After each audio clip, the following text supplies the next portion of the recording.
The St. Patrick's Day Shillelagh.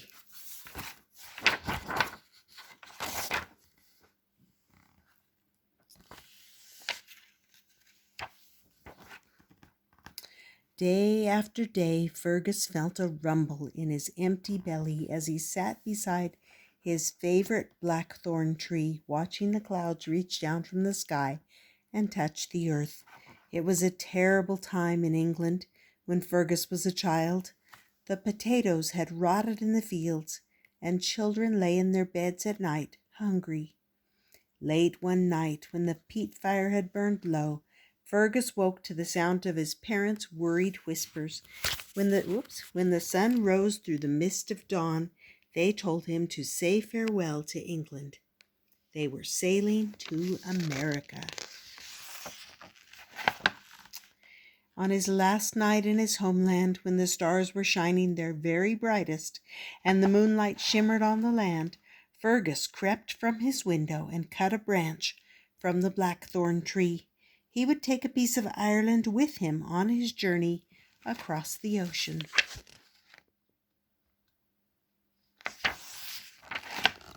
As passengers on the crowded ship waved goodbye to the land they would never see again, Fergus whittled the branch from the blackthorn tree into a fine shillelagh.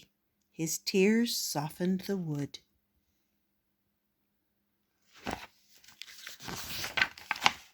Fergus worked hard in America.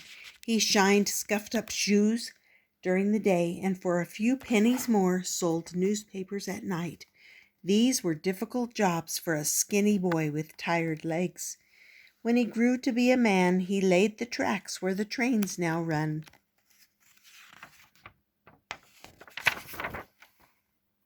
On Sundays, wearing his finest suit and carrying his shillelagh, Fergus courted the lovely lass who came to be his bride. Fergus never learned to read, and he never learned to write, but he always had a tale to tell. On St. Patrick's Day of every year, he told the story of the terrible hunger and his journey to America.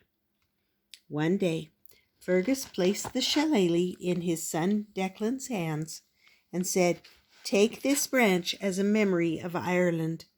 And so it was Declan's turn to tell the shillelagh story on St. Patrick's Day.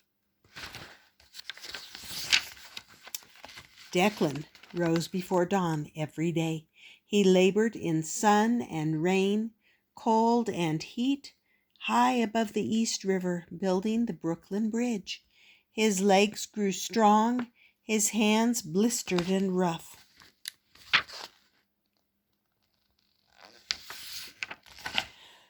Declan always had a joke to share and a kind word for anyone passing on the street. At the end of the day, he had a gentle hug for his wee son, Emmett. On St. Patrick's Day, when the stars were shining and the bonfires had burned low, Declan told the story of Fergus and his shillelagh to all who gathered near. When Emmett grew to be a man, Declan placed the shillelagh in his hands. "The past that walks with me today will walk with you tomorrow," he told his son. Everyone in the neighborhood knew Emmett and his grand singing voice. On St. Patrick's Day, it was Emmett singing Gaelic songs that made the grown-ups laugh and dance and cry. Year after year, Emmett told the shillelagh story until the year he left to fight in World War I. While he was away at war, the story was not told.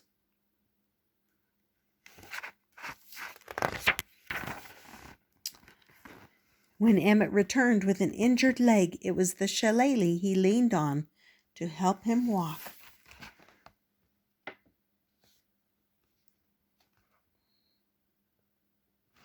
See, there it is.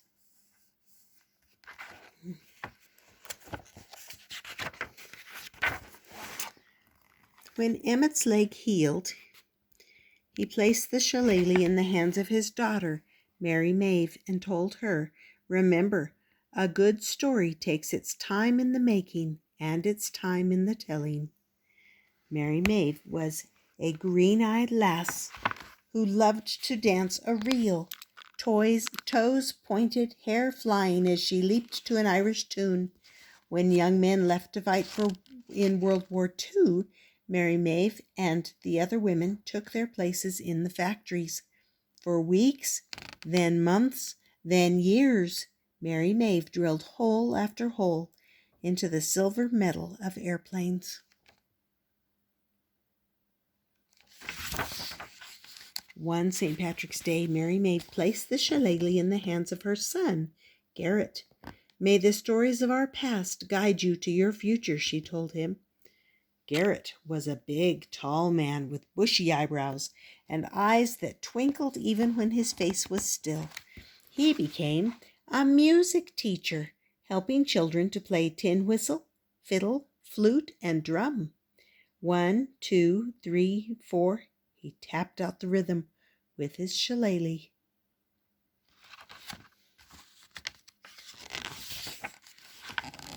Garrett was not a man who easily cried, but on the day his son Ryan graduated from college, tears of pride welled in his eyes.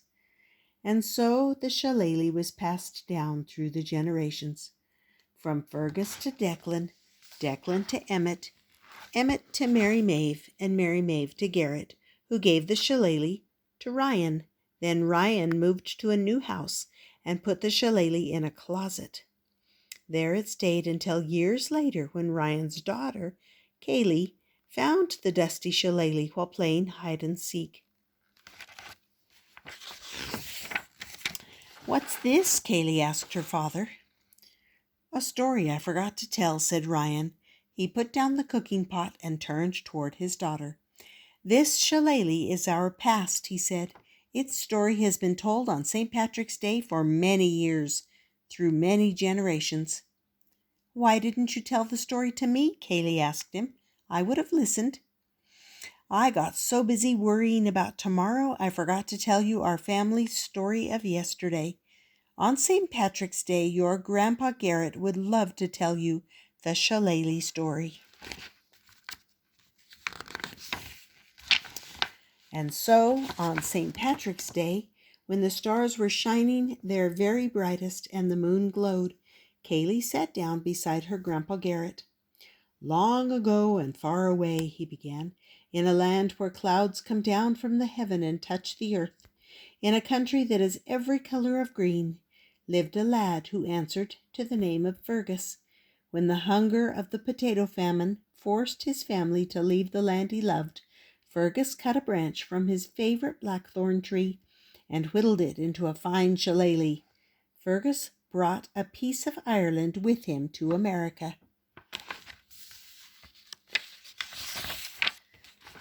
When Grandpa Garrett finished talking, he placed the shillelagh in Kaylee's hands and said, "A good story never has to end as long as someone remembers to keep telling it." And so it was Kaylee's turn to tell the story of her family and their shillelagh. "Now," said Grandpa Garrett, "I'd be honored to have a dance with my little lass Kaylee." With the shillelagh held between their hands, Kaylee and her Grandpa Garrett danced on St. Patrick's Day by the light of the stars and the glow of the moon. The end.